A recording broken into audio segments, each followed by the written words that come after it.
Mind വെച്ചിട്ട് ഇങ്ങനത്തെ എന്നെ തലക്ക് നൽകി തെറി വിളിച്ചാൽ ഒന്ന് തിരിച്ചു വിളിക്കാൻ മൈൻഡ് ചെയ്യാൻ അങ്ങനെ ഞാൻ പറഞ്ഞത് ഇതും ക്രോപ്പ് ചെയ്തിട്ട് നിങ്ങൾ രണ്ടാമത്തെ മോഡൽ കസ്റ്റമറെ പറഞ്ഞു ഇവർക്ക് പിന്നെ നോക്കരുത് നമ്മളെ കുറച്ച് ഇതാക്കാൻ നമ്മളെ കോമഡി നമ്മൾ മനസ്സിലാക്കി ഏറ്റവും നല്ലത്. കാരണം നമ്മൾ അങ്ങനെ റിയാക്ട് ചെയ്യാൻ വേണ്ടി അത്രയും കഷ്ടപ്പെട്ട് കണ്ടന്റ് മേക്ക് ചെയ്യുന്നുണ്ട് ഭാഗത്ത് മനസ്സിലാവും. ബോട്ട് വ്യൂസോ അതിലോട്ട് പേരും പറയില്ല, ബോട്ട് വ്യൂസ് സ്ട്രീം ചെയ്യുന്നുണ്ട് ആൾക്കാർ, നമ്മളെ എതിരെ നമുക്ക് പിന്നെ എതിർ സ്ട്രീം ചെയ്ത ആൾക്കാർ. എന്തോ വലിയ സംഭവമാണ് അവൻ്റെ വിചാരം. നീ പിന്നെ ഇതെന്ത് താങ്ക് റിയാക്ട് ചെയ്തത്? ഇത് റിയാക്ട് ചെയ്യേണ്ട ആവശ്യമില്ലല്ലോ.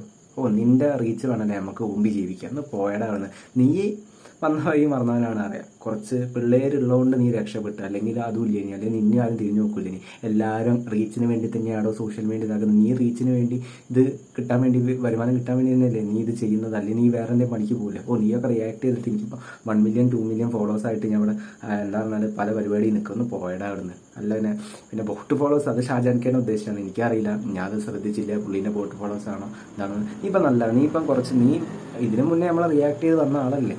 വന്ന വൈഫിനും മറന്നാൽ പിന്നെ എല്ലാം മറക്കുന്ന. ഇതിനു മുന്നേ അനാവശ്യം പറഞ്ഞിട്ട് വന്ന ആളാണ്. ഒന്ന് പോരാടുന്നത് നിന്റെ ആവശ്യമില്ല. നീ റിയാക്ട് ചെയ്തത്, നിന്നെ ഞങ്ങൾ എന്ത് പറഞ്ഞാലും നീ ഇങ്ങോട്ട് മൈൻഡ് ചെയ്യരുത്, എടുക്കരുത്. അത്രേ പറയാനുള്ളൂ, വേറെ ഒന്നും പറയാനില്ല.